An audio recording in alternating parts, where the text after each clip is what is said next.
SprintCarUnlimited.com, coming to you from the dirt track at Charlotte, which lives up to its name. And we're here with second place finisher David Gravel and two-time now champion of the World of Outlaws. David, that first thing, we'll get to second place in a minute, but just to lock up this title, it's got to be a weight off your shoulders just to get it done, out of the way, where you can just race the next two nights. Yeah, for sure. Coming down the end of the season, we had that deal at Lincoln that obviously made it closer, and you just want to get to the end, and we got here with a good lead, and we knew, the odds were in our favor, but we just wanted to come here and try to win races and put ourselves in position tonight, and just came up a little short, but just so proud of my guys. I mean, just the consistency is unbelievable, and they got to do their jobs, and nothing could fall off the race car, and then it's, in my hands come feature time, and just really proud of just they're on it every single night. You put up incredible numbers. I think that's been understated a little bit. They are Steve Kinzer-esque. Maybe not 30 wins, but just a consistency. I think at one point you were at 82% top fives. That's incredible.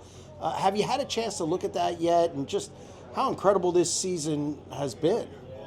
I'm proud of our average qualifying position there. I believe it's around 4, and our average finish is like 3.8, and it's just unbelievable. And we've had 2 part failures that DNF'd us and had nothing to do with our guys or our engine builder or anything, just kind of stupid things happening. So it's pretty cool.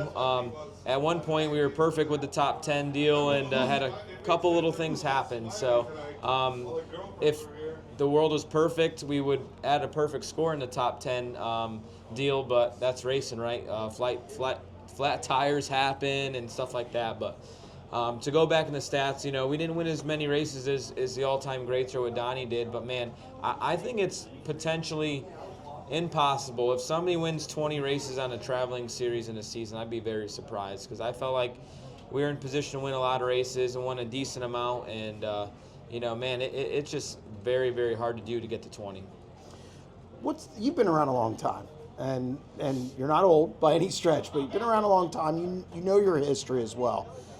Two-time defending. Very few people have won 2 World of Outlaws championships.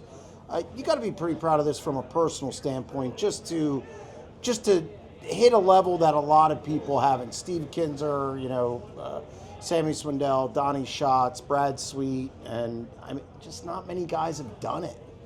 For sure, it's definitely a humbling accomplishment. There's not a lot of champions as it is, let alone, 2-time champions. So it's a small list. I'm honored to be on that list, and hopefully can keep the reign going for a little while. And, it feels great, but I'm not going to lie to you. It would feel really good to beat Brad Sweet head-to-head in an Outlaw championship. And sadly, we weren't able to do that, but I think where we're at, we're the best team in the country right now, and just the consistency speaks for it. And night in, night out, we don't have that front wing debacle at Eldora. We run second that night, and we're in contention to win $100,000 to win race at Eldora. And we don't have the heat race thing go at Knoxville Nationals. This could have been a magical year. I think our consistency kept that up to be still an amazing season for us. But we have a couple other things go our way. We'd be, no question, the best team in the country, hands down. So to be this 2-time champ's great. This split deal makes it tough. Like Rico, I don't know how he feels, but Carson and Buddy are awesome, and their teams are very, very strong right now. And I feel like there's nothing more satisfying than beating everybody at a single event. So if you win the Knoxville Nationals, Kings Royal, National Open, even Volusia, right? Everybody goes to Volusia. I think those are the most satisfying things, and I'm proud to be World of Outlaw champion. I definitely want to support the World of Outlaws, and I put a lot of my career into the World of Outlaws. So hopefully they continue to do the right things with everything that's going on in sprint car racing, and stay on top. Tonight, you were able to get beside Rico a couple times in traffic.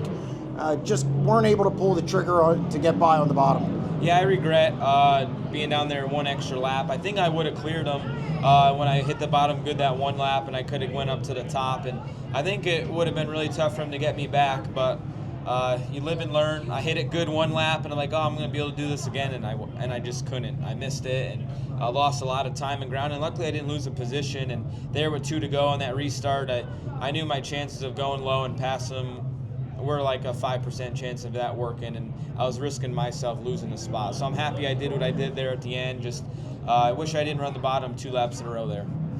Well, you got 2 more nights left in the season. You're sitting good in points, obviously, tonight, towards Saturday. Got to feel good going into the rest of the weekend. Yeah, for sure. Usually the cream rises to the top. Obviously, you see Buddies up front. You see Corey Days up front.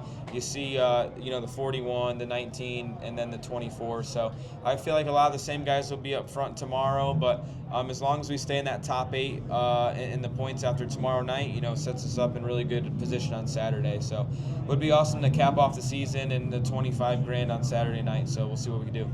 Congratulations on another spectacular season. Thank you.